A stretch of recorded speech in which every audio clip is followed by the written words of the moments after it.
バンドメイド10thアニバーサリーツアー関西ラウンド3公演に帰宅してきましたので、関西ラウンド最後の公演となる大阪ビッグキャットでのお給仕の模様をレポートしていきたいと思います。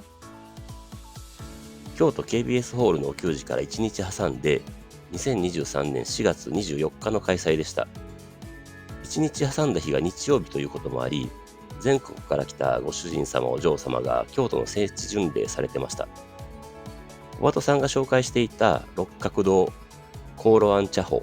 貴船神社に多くの方が訪れてましたね。あと、祇園町のロケ地の法輪寺も行かれてましたね。私も香炉庵茶舗へは行ってきました。実は私は香炉庵茶舗がある大徳寺の隣にある高校の出身で、この辺りは庭のようなものだったのですが、全く存在知りませんでした。大阪の話に戻って、今回は大阪の繁華街、南のアメリカ村という若者の街のど真ん中にあるアメリカ村の象徴とも言うべきビッグステップというファッションビルの4階にあるライブハウスです。若い頃には何度か来ましたが、年取ってからは寄りつかない場所です。前2会場と違って華やいだ雰囲気で、トイレとか座って待てるところが豊富にあるので良かったですね。周りをオールついてるのは若者ばかりだったので場違い感はありましたが、はい、今回のご当地 T シャツは皆の予想通り、さいちゃんリクエストのタイガースカラーの黄色で、ロゴが白地に黒のストライプ入りというモロタイガース柄でした。前日の京都に続けて開演前ソールドアウトだったらしいです。さいちゃんの最初のリクエストは全体縦縞だったらしいですが、さすがにそれは後なってロゴに縦縞で落ち着いたようです。今回のチケットは367番だったので、2階の階段で入場待ちでした。会場入りした時は事前情報で1列25人くらいと聞いていたので、かなり後ろかと思ったら10列目ぐらいを確保できまして、今回は小鳩さん前くらいの位置を確保しました。入場の後半には入りきらない感じになってきたので、スタッフの人がもう少し前へ詰めてくださいとアナウンスされたので、さらにステージに近づけました。この時スタッフの方が圧縮とかならないように注意してくれたこともあって、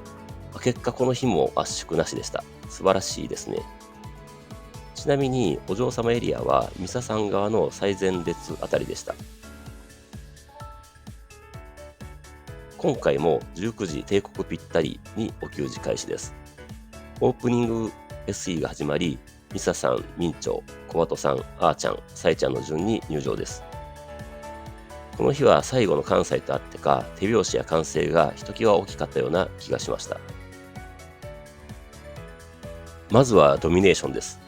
ミンチョのギターとともに大歓声と掛け声です。縦長の会場だからか、シンガロングもひときわ大きく感じましたし、みんなめちゃくちゃ乗ってました。ここですでに感じたのですが、前2会場と比べてめちゃくちゃ音がいいんです。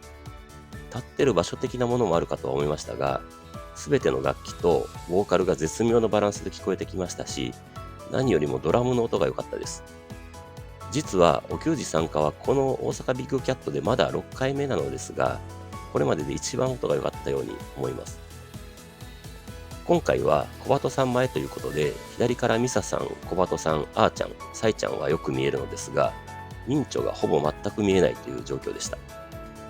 でも、お嬢様エリアを考慮してか、結構下手に来てくれたので、その時はめちゃくちゃ楽しそうにギター弾くミンチョが見られました。今回良かったのは、小畑さんの右にあーちゃんがよく見えたので、多分一番あーちゃん見てましたね。改めてあーちゃんドラムの素晴らしさを認識できました。次はディレンマです。大阪が最初のご主人様お嬢様は驚いていた感じです。この曲もライブ映えしますよね。それで次がインフルエンサーです。前2会場では鳥に持ってきていたのですが、今回はこの位置です。音が良いからか MV 見てる並みの原音再現率で曲を堪能できました。次がディファレントで、すでに皆でジャンプ並みの2ビート縦乗りでもう汗が止まりません。ここで1回目の MC になりました。MC の内容はどこの MC だったか記憶が曖昧になってしまいましたので間違っているかもしれません。で、MC ですが、大阪の話題を出したいのに、話は横道にずれて、なかなか大阪の話にならないような展開でした。バンドメイド結成直後くらいに、初の遠征が大阪のライブハウスで、深夜にやった思い出があるみたいなことを言ってました。これを知ってるご主人様お嬢様、相当な先見の明がある人ですよね。MC 終わりで次はセンスでした。この曲はなんか貫禄を感じるというか、重厚なハードロックでドラムフィルの構成がめちゃくちゃ好きです。ミサさんのベースラインも自由な感じなのに重厚さを増しているというか、もちろんリフもギターソロもボーカルもコーラスも全て良きです。次がモラトリアムです。最高潮です。私は半分くらいあーちゃんを見てました。バスドラが腹に響きましたね。そしてブラックホールです。ここも2ビート縦乗りです。ここも当然あーちゃん多めに見てしまいました。で、次が京都でもやったさよなき鳥です。小畑さんのサイドギターソロの時、ミンチョが遠慮するようにあーちゃんのところに行くのがなんか素敵ですよね。この日も高音マックスのところ綺麗に歌えていて大歓声&拍手でした。これっていつまで経っても多分やるでしょうね。続けては From Now On です。ミンチョが見えなかったので小鳩さん、ミサさん、あーちゃん見てましたが、いつもはこの曲はどちらかというとミンチョ見てしまうので新鮮な感じでしたね。曲とは関係ないのですが、私はなぜか小鳩さんの手というか腕がめっちゃ好きで、赤ちゃんの腕がそのまま大人になったような、ロッキンミーの煽りの時とかもあの腕にやられてしまいます。何フェチなんですかね。ここで2回目の MC です。メンバーで夜に大阪の街でご飯を食べに出かけたという話がありました。あーちゃんは地元の友達と会うとのことで別行動だったらしいです。万博公園に行ったとか言ってたような気がします。に触れるかな。なのに、心斎橋あたりで横断歩道の向かい合わせでばったり会ったとのことでした。あーちゃんから見ると、横断歩道の向こうにうるさい酔っ払いギャルが騒いでいると認識したらしく、冷めた目で見ていたそうですし、他メンバーから見ると、たまたまあーちゃんの横に警官がいたらしく、めちゃくちゃ道に迷って警官連れ出したのかと思ったらしいです。すごい偶然で、どんだけ仲いいんだって言ってました。やっぱりよくこのメンバー集まったのは奇跡と言われますが、こういったところも神がかってるところありますよね。次のセクションはアローンから始まりました。バンドメイドの歴史を作り出した曲でもあるので感慨深いですし、やっぱりいいですよね。ミンチョ見えませんでしたが、ギターソロは耳で堪能しました。次がチューズミーです。これはミンチョが前に来て顔で弾くギターソロやってくれたので大満足です。今回は残念ながら I choose you のところのサイちゃんの指は全然別方面でした。それで次がワンダーランドでした。最後の To the Wonderland のところは何回聴いても盛り上がります。次はミラージュで、このセクションの曲構成は神戸と同じでしたね。心の準備ができていて大いに楽しめました。ここで3回目の MC となります。これもこの MC だったかですが、ミサさんの開封の儀があって、ミサさん自らが叩くバスドラと合わせてやろうとして、なんか10秒くらい小鳩さんが時間を作って、小鳩を見るポーって言ってる間に段取りを考えてたみたいです。で、いざ本番で、ドドプシュって完璧なタイミングと見事なプルトップ分けでした。一発でできるとはさすがミサさん持ってるなって感じでした。あと、東京ガーデンシアターの球児の映像作品がそろそろ届く頃だけど、ケースが観音開きになっていてパカパカするのが楽しいと言ってましたね。あと、US ツアーのドキュメンタリーが90分の映画並みの大作だとか、実はこの動画を撮ってる時点ですでに見たのですが、これだけで1万円以上の価値があると思えるめちゃくちゃ貴重で面白くかつ泣かせに来る作品です。一生名手でいようと思いましたね。次のセクションはワーニング始まりです。まさにハードロックのリフで MV もめっちゃかっこいいですよね。ちょうど同時期に発表されたアフターライフの MV と比べて、こっちは硬派なやつやなって思っていたのを思い出しました。この日の私の位置的には、ベイドラを堪能した感じです。で、次はヨーロ。今回はサイちゃんアレンジなしの忠実バージョンでした。もともとインスト曲として作っただけあって演奏もすごいですよね。バンドメイドの演奏ってそれぞれがソロやってるような感じで、よくこのバックで歌えるなと思ってます。よく言われるサイちゃんのボーカルは5番目の楽器だというのも確かにという感じで、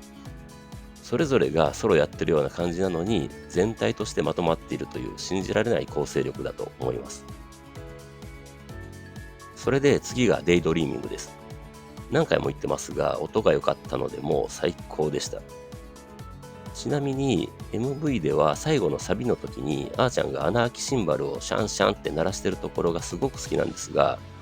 最近というかお給仕ではやらないですよね。穴あきシンバル自体がない構成も多いですし。次はアネモネです。今回はあーちゃんがよく見えたので曲後半のドラムがめちゃくちゃ激しくて美しいのを再認識できました。それでメモラブルです。イントロ終わりあたりで前の人の隙間から一瞬ミンチョが見えて、ピック加えてるところからピック持ち直すところ初めて見れました。やっとこの曲の乗り方というか手の上げ方がなんとなくみんな共有できてきた感じでした。このセクションも神戸と同じ構成でしたが、なんといっても音が良かったので、別物とまでは言いませんが、新鮮な気持ちで聴けました。ここで最後の MC です。おまじないタイムの前の話題は忘れてしまったので、おまじないタイムのところだけになりますが、小畑さんの後ろでみんながグリコポーズしてステージ横から撮影してもらってました。小畑さんも気づいて映ろうと乱入したりで、いつもながら自由な時間でしたね。それでやっとおまじないタイムになりましたが、最後のズッキュンバッキュンドッキュンのところに行く手前で、小畑さんがマイクを落としてしまって PA さんに土下座して謝るというハプニングがありでした。で、そのズッキュンバッキュンドッキュンのところは、阪神タイガースで、なんとサイちゃんが誘われて、フレーフレフレフレって受けてました。サイちゃんの巻き込み成功でしたね。まあでもこれだと次につなげられないので、再度ズッキュンバッキュンドッキュンで、ワオのところがビッグキャットでした。この後の各地のお給仕でもやっていくんでしょうかね。楽しみです。最終セクションの始まりは3公演共通でアンリッシュでした。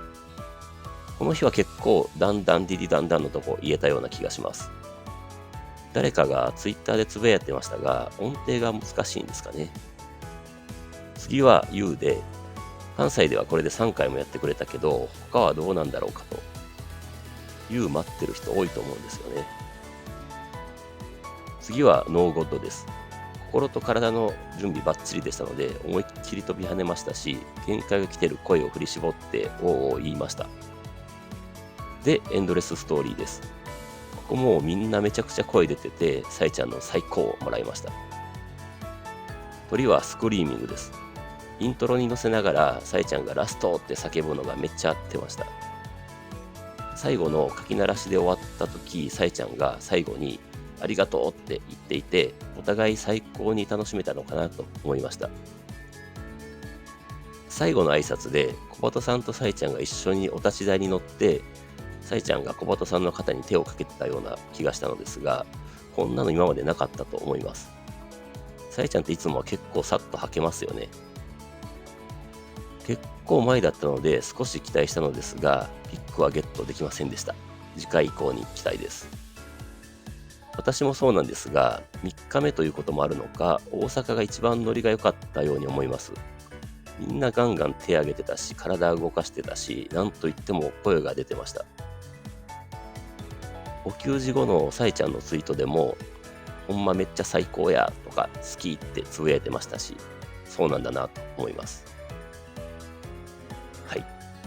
以上が大阪ビッグキャットのお給仕の感想になります。次のお給仕まで期間が空きますので、バンドメイドとの出会いや曲についての感想などつぶやいていきたいと思っています。それではまた次回。